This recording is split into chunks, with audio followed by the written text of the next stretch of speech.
पारू या मालिकेच्या आजच्या भागामध्ये आपण ऐकत आहोत प्रेक्षकांनो, प्रिया तुळशी वृंदावनापाशी आलेली असते आणि ती म्हणत असते, तुम्हाला सुद्धा पारूची या घरच्या मोठ्या सुनेची सवय झालेली आहे ना, तुम्ही सुद्धा तिला मिस करताय, त्यामुळे तुम्ही सुकलेला आहात असं प्रिया म्हणत असते। तेव्हा आपण पाहतो की तिथे अहिल्या आलेली असते। अहिल्याला बरोबर म्हणते, काय ग प्रिया, काय करतेस तू हे? तेव्हा प्रिया म्हणत असते, बघा ना, ह्या तुळशीला सुद्धा प्रिया इथे काय ग, कसली काय तुळशीला? नाही आई, ह्या तुळशीला सुद्धा पारूची सवय झालेली आहे असं मी म्हणत आहे। अशी कशी सवय झाली? हे बघ, तिला पाणी घातलं नाही ना, त्यामुळे पाणी नसल्यामुळे झाडं सुद्धा सुकतात, तसंच काहीसं इथे झालेलं आहे बघ, त्यामुळे ही तुळस सुद्धा सुकलेली आहे। काही नाहीये प्रिया, ह्या सगळ्या गोष्टी मनातल्या तू काढून टाक। तेव्हा प्रिया म्हणत असते, नाही आई, तुम्हाला तसं वाटतंय, पण बघा ना, या घरची मोठी सून घरात नसल्याने तुळस सुद्धा सुकली, या तुळशीला सुद्धा इथे पारूची सवय झालेली आहे असं म्हणता क्षणी आता अहिल्याला वाईट वाटत असतं। अहिल्याने अन्न सोडलेलं असतं, ती आतापर्यंत तरी तिने काहीच खाल्लेलं नसतं, तिचा काळजाचा तुकडा घराबाहेर असतो, त्यामुळेच आता इकडे आपण पाहतो पारू देवीच्या मंदिरात पोहोचलेली असते। देवीच्या मंदिरात जाऊन ती इकडे देवीला गाराणं घालत असते आणि देवीकडे तक्रार करण्याचं काम करते। आतापर्यंत मी कुठे कमी पडले? आतापर्यंत तुझ्यावर इथे श्रद्धा ठेवली, भक्तिभावाने तुझी पूजा केली, पण इथे आदित्य बाबासोबत, आदित्य सरांसोबत ह्या सगळ्या गोष्टी का आणि कशामुळे झाल्यात? आणि तेव्हा तिला तो सगळा प्रसंग आठवतो, अहिल्याने घराबाहेर काढलेला, त्याचबरोबर इथे गुंडांनी आदित्यवर उचललेला हात, त्याच्यावर केलेली अरेरावी आणि आदित्यने तिचा वाचवलेला जीव, तेव्हा जोगतिनीने सांगितलेलं केलेलं भाकीत, जे की इथे तुमच्या आयुष्यामध्ये खूप मोठी संकट येणार आहेत, तुम्हाला अग्निपरीक्षा द्यावी लागणार आहे, त्यामुळे तुम्ही दोघं एकमेकांची साथ कधीच सोडू नका असं जोगतिनीने सांगितलेलं असतं। जेव्हा इथे दिशा त्या दोघांसाठी जेवण घेऊन आलेली असते आणि इथे दिशाने आदित्यचा आणि पारूचा तो केलेला अपमान, अन्न अगदीच भिकाऱ्याला देतात त्या पद्धतीने आमच्यासाठी आणलेलं अन्न, तुमची अवस्था सुद्धा तशीच होणार आहे, अगदी भिकाऱ्यासारखी, एवढा किर्लोस्करांचा तू CEO आणि तुझ्यावर ही अशी मंदिराच्या पायऱ्यांवर बसून भीक मागण्याची वेळ आलेली आहे, असंच तडपून तडपून दोघे मराल आणि ह्या भिकाऱ्या मुलीमुळे तुझी ही अवस्था झालेली आहे असं दिशाचं ते बोलणं इथे सगळं पारूला आठवत असतं।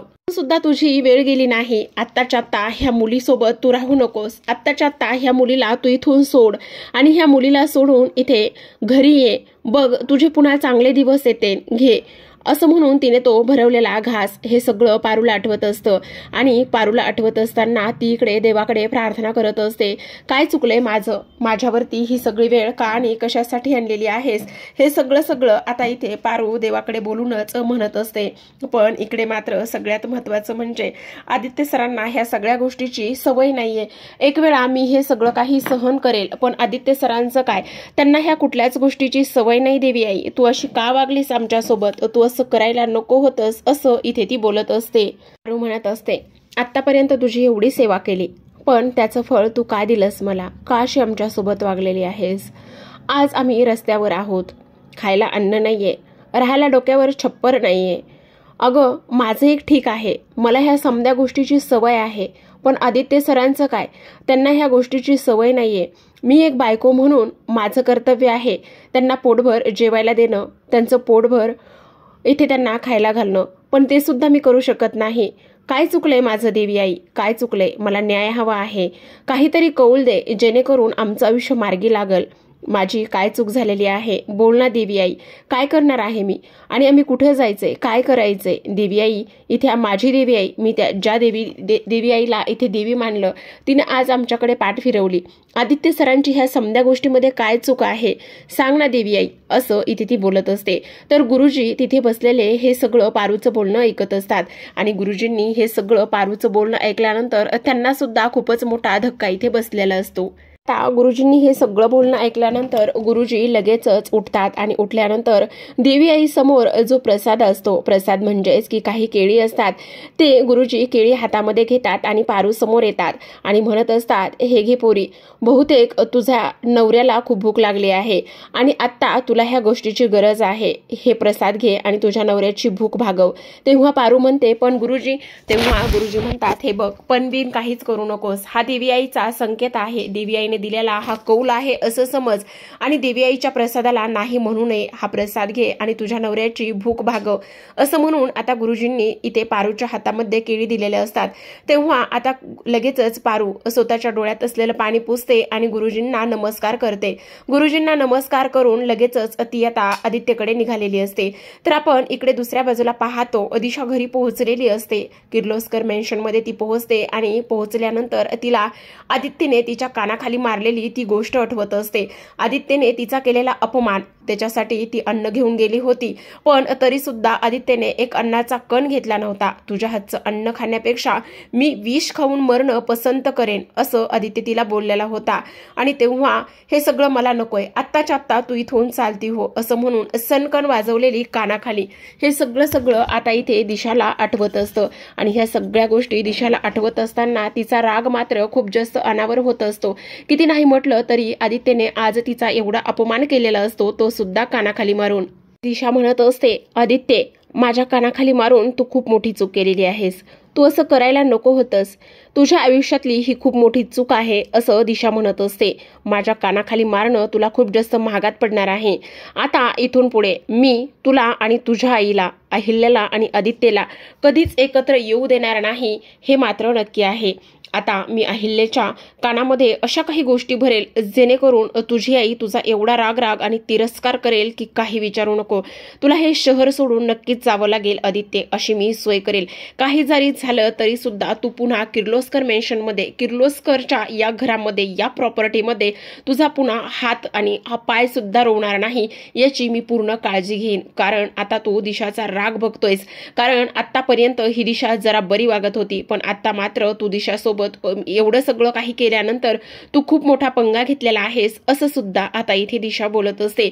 आदित्य, माझ्या कानाखाली मारल्यामुळे तुला आता सगळं काही सहन करावंच लागणार आहे. तू आतापर्यंत ह्या दिशाला पाहिलंयस, पण आता तिचा राग पाहणार आहेस. तू इथे कानाखाली वाजून खूप मोठी दुश्मनी ओढून घेतलेली आहेस असं दिशा बोलत असते.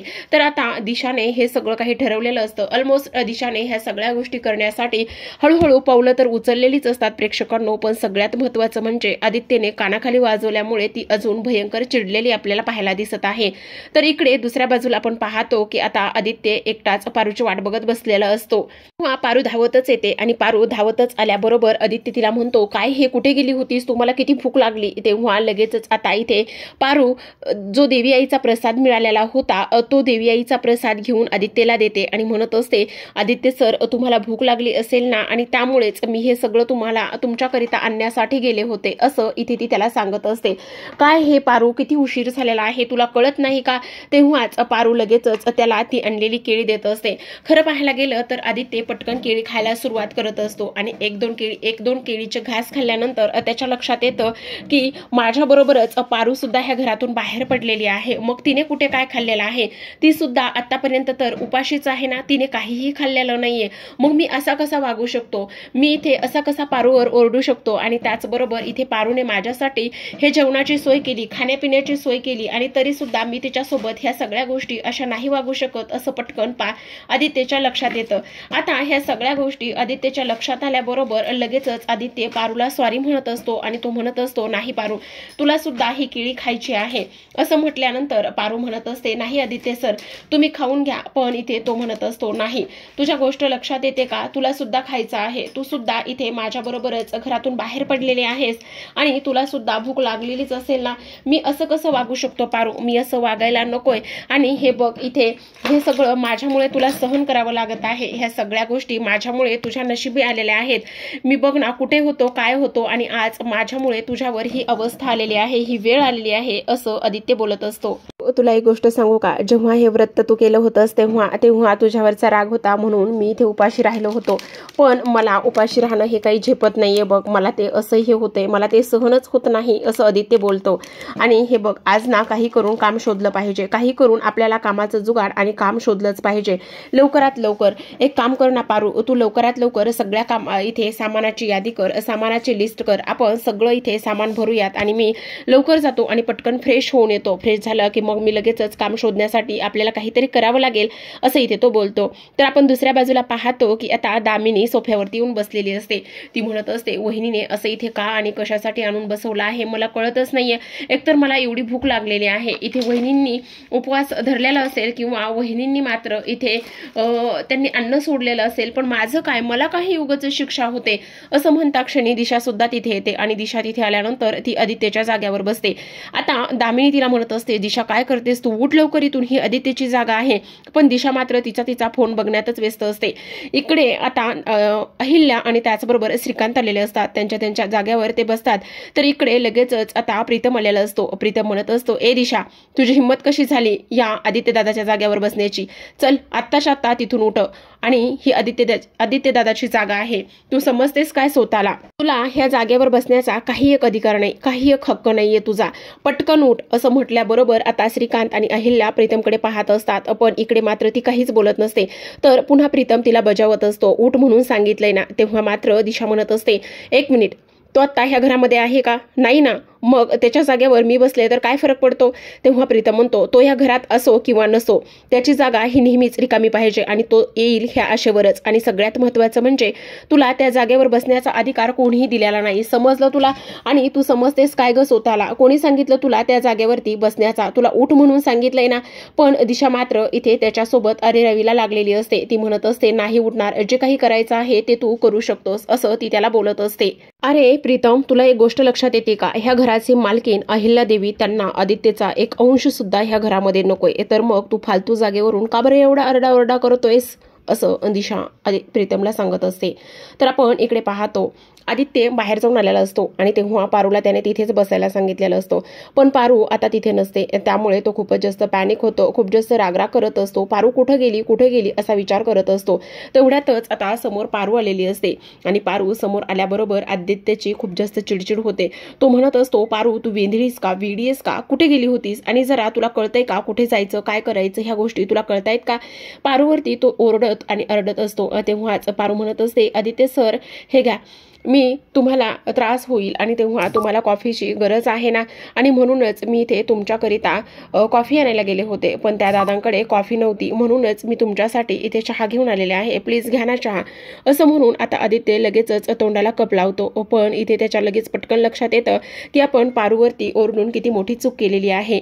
आपण पारूला ओरडायला नको होतं, आपण पारूवरती किती ओरडलोय ह्या गोष्टी त्याच्या पटकन लक्षात येतात. आणि ह्या गोष्टी पटकन लक्षात आल्याबरोबर तो इथं पारूला लगेच सॉरी म्हणतो आणि त्याला ती गोष्ट इथे आठवत असते, कशा पद्धतीने पारू ऑफिसमध्ये यायची आणि ऑफिसमध्ये आल्यानंतर इथे आदित्यला ती खाऊ घालायची, घास भरवायची, तेव्हा त्याची खूप काळजी घ्यायची. ह्या सगळ्या गोष्टी आदित्यला आठवतात आणि आज इथे आपल्यामुळेच पारूवरती ही वेळ आलेली आहे ही गोष्ट त्याच्या लक्षात येते. तेव्हा तोंडाला लावलेला चहाचा कप बाजूला करतो आणि पारूला इथे तो म्हणत असतो, तू अगोदर घे. तेव्हा पारू म्हणत असते, नाही आदित्य सर प्लीज तुम्ही घ्या ना. पण आदित्य मात्र काहीच ऐकत नाही. पारूला एक चहाचा कप एक घोट पाजत असतो आणि तेव्हा नंतर स्वतः चहा पिण्याचा प्रयत्न करतो. इकडे मात्र आता लगेचच पारू बरोबर घालवलेले ते क्षण त्याला खास आठवत असतात. कशा पद्धतीने दोघं एकमेकांसोबत हॅपी असायचे, कशा पद्धतीने इथे दोघांनी एकमेकांना समजून घेतच ह्या सगळ्या नात्यांना जपलं होतं. हे सगळे नाते त्यांनी बहरून टाकले होते. पण आज मात्र ही आदित्यवर ही सगळी वेळ आलेली आहे. कसा नेहमीच आदित्य तिला प्रेमाचा घास भरवायचा आणि आज मात्र इथे त्याच्याकडे अन्न नसतं आणि एवढं सगळं मोठं नाव असून सुद्धा आज तो एका अन्नाच्या कणासाठी सुद्धा तळपत असतो. आता इकडे लगेचच पारू आहे, तर पारू त्याच्या हातातला चहाचा मग घेते आणि त्याला चहा पाजण्याचा प्रयत्न करत असते. तर इकडे आपण दुसऱ्या बाजूला पाहतो, दिशाची बडबड ही कंटिन्यू सुरू असते. दिशा ह्या सगळ्या गोष्टी बोलल्यानंतर प्रीतम चिडतो आणि म्हणत असतो, हे बघ दिशा, हा आमच्या घरचा मॅटर मॅटर आहे, बाहेरच्यांनी त्यामध्ये पडण्याची काही गरज नाही, समजलं. त्यामुळे ही जागा अशीच रिकामी राहणार आहे. तेव्हा आता इकडे ह्या दोघांचं कडाक्याचं भांडण सुरू असतं. दिशा म्हणत असते पण तो आता इथे नाहीये, मी इथून उठणार नाहीये. तर प्रीतम तिला म्हणत असतो उठ म्हणून सांगितलंय ना दिशा. तेवढ्यातच अहिल्याला इथे चक्कर येते आणि चक्कर येऊन अहिल्या बेशुद्ध होते. अहिल्याकडे सगळेजण धावतात. अहिल्या अहिल्या वहिनी वहिनी आई आई करत सगळेजण तिला सावरण्याचं काम करतात. आता इकडे श्रीकांत खूप घाबरलेले असतात. पटकन प्रीतमला डॉक्टरांना कॉल करायला सांगतात आणि अहिल्याला तिच्या रूममध्ये घेऊन जातात. इकडे अहिल्याची ही अवस्था पाहून घरातील सगळेजण हदरलेले असतात. इकडे दामिनी आणि दिशाला मात्र कशाची काहीच पडलेली नसते. प्रिया सुद्धा खूप घाबरते आणि इकडे प्रीतम लगेचच डॉक्टरांना कॉल करून बोलावून घेत असतो. तर आपण इकडे दुसऱ्या बाजूला पाहतो. आता पारूने आदित्यला चहा पूर्ण पाजलेला असतो आणि आदित्य बोलत असतो हे बघ आपण बाहेर आहोत ना, आपण आपल्या घरी नाही आहोत ना, त्यामुळे मला तुझी काळजी वाटते. प्लीज इथून पुढे असं वागत जाऊ नकोस आणि मला तुझी काळजी वाटते. तू मला सांगून कुठेच गेली नव्हतीस ना, त्यामुळे मला तुझी काळजी वाटते. प्लीज असं करू नकोस ना. तेव्हा पारू म्हणत असते नका काळजी करू आदित्य सर, मी तुम्हाला इथून पुढे कुठेच न सांगितल्याशिवाय जाणार नाही. आता आदित्य म्हणत असतो खरंच माझ्यामुळे तुझी ही अवस्था झालेली आहे, माझ्यामुळे तुझ्यावर ही सगळी वेळ आलेली आहे. तुला एक गोष्ट सांगू पारू, आतापर्यंत मी जे आयुष्य जगलोय ते आयुष्य खूप वेगळं होतं आणि आता जे आयुष्य मी इथे जगतोय ते खूप जास्त वेगळं आहे. दोन्ही आयुष्यामध्ये किती फरक आहे ह्या सगळ्या गोष्टी तो इथे बोलतो.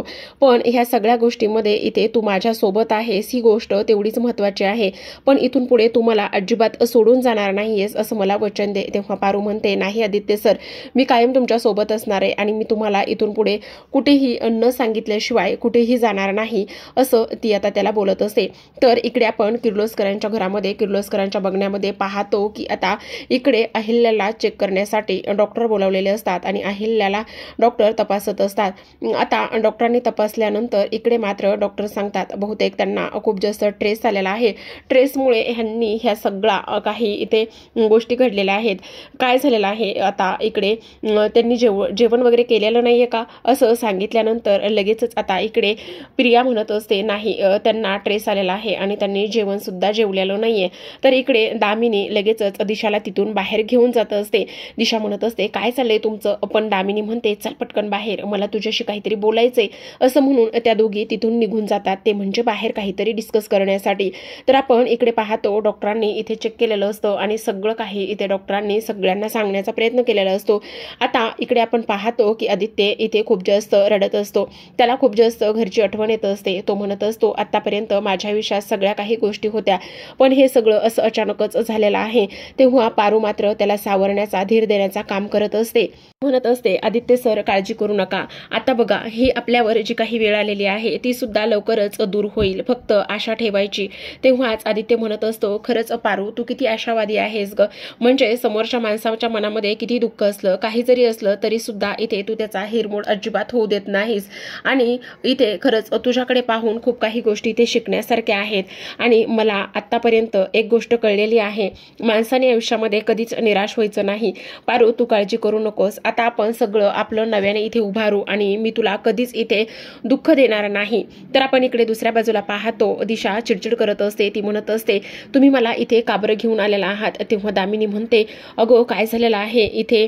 तेव्हा इथे वहिनी अगं वहिनी गेल्या की काय. तेव्हा दिशा म्हणत असते तुम्ही कशाला एवढी काळजी करताय, गेल्या तर चांगलीच गोष्ट होईल ना, पण मला आता आदित्यला बोलावून घ्यावं लागेल कारण इथे जवळची व्यक्ती तीच आहे ना. तेव्हा दिशा म्हणत असते वेड्या आहात का तुम्ही, तुम्हाला तर कळतच नाही हे सगळं काय चाललंय म्हणून. अहो उलट इथे त्यांना काही झालं ना तर मग त्यांची जागा इथे तुम्हाला घ्यायला मिळेल ना. तेव्हा ती म्हणत असते म्हणजे काय म्हणतेस तू, खरंच. अहो हो का, आणि ते कसं शक्य आहे. अहो तुम्हाला प्रत्येक गोष्टीमध्ये इथे शंका का बरं घ्यायची असते, काही गरज नाहीये शंका वगैरे घेण्याची. तुम्हाला प्रत्येक गोष्टीमध्ये इथे 0% संशय असतो आणि 0% कॉन्फिडन्स असतो तुमचा. जरा ती कॉन्फिडन्स लेव्हल वाढवा तुमची. म्हणजे तुला असं म्हणायचं आहे का सगळं किर्लोस्कर इथे मी सांभाळू शकते, एवढ्या किर्लोस्कर फॅमिलीचा कारभार माझ्या हातामध्ये येईल. तेव्हाच दिशा म्हणत असते हो अगदीच होणार आहे, पण त्याआधी इथे अहिल्याला काहीतरी व्हायला पाहिजे ना. काही जरी झालं तरी सुद्धा आदित्य ह्या घरामध्ये येता कामा नये आणि आदित्य जर ह्या घरामध्ये आला तर इथे आपल्याला खूप काही गोष्टी इथे झेलाव्या लागतील आणि आपल्याला अजिबात ते सगळं तसं होऊ द्यायचं नाहीये. ह्या सगळ्या गोष्टी आता इथे दिशा दामिनीच्या मनामध्ये पेरण्याचं काम करत असते. अच्छा मग चल चला पटकन इथे त्यांचं काय होतंय, इथे त्या आहेत की गेल्या हे आपण बघायला जाऊया, असं म्हणून दोघी सुद्धा आता धावतच इकडे अहिल्याकडे निघालेल्या असतात. तर इकडे मात्र जी दामिनी आहे तिला ह्या सगळ्या गोष्टी काही कळत नसतात, पण इकडे जी दिशा आहे, दिशा मात्र खूपच चालबाज असते. ती ह्या सगळ्या गोष्टी मुद्दामून घडून आणण्याचं काम करते. सांगू का पारू, तुझ्याकडे बघून मला खूप छान वाटतंय. खरंच तू किती आशावादी आहेस. आता इथून पुढे तुला एक गोष्ट सांगू का, मी इथून पुढे एकही कंप्लेंट करणार नाही आणि एकही न कंप्लेंट करता आपला हा जो काही संसार आहे तो इथे सुखाचा करेल आणि कसलंच तुला दुःख देणार नाही, असं म्हणूनच आता इकडे पारूला त्याने वचन दिलेलं असतं. पारूला वचन दिल्यानंतर तो म्हणत असतो, आता बघच तू, आता मी अजिबात निराश होणार नाही आणि जे काही मला मिळालेलं नाही त्याबद्दल सुद्धा मी इथे काहीच बोलणार नाही, असं सुद्धा तो इथे बोलत असतो. तर आता प्रेक्षकांनो, इकडे आपण पाहतो की आता इथे आदित्यने पारूला वचन दिलेलं असतं आणि तेव्हा इकडे दुसऱ्या बाजूला जी आपली अहिल्या आहे तिची अवस्था मात्र खूपच जास्त बिकट झालेली असते. कारण तिने अन्न पाणी जेवण हे सगळं सोडलेलं असतं आणि त्यामुळे तिला खूप ट्रेस आलेलं असतं. आणि तेव्हा इकडे ह्या सगळ्या गोष्टी होत असताना फक्त आणि फक्त इथे आदित्यच्या काळजीपोटीच हे सगळं काही तिने इथे केलं. आता जेव्हा आदित्यला अहिल्याची ही अवस्था समजल्यावर अहिल्या राग रुसवा सोडून आदित्यला बोलवेल का, किंवा आदित्य आईच्या काळजीपोटी पुन्हा किर्लोस्करांच्या घरामध्ये पाऊल ठेवेल का, पाहूयात उद्याच्या भागामध्ये. तोपर्यंत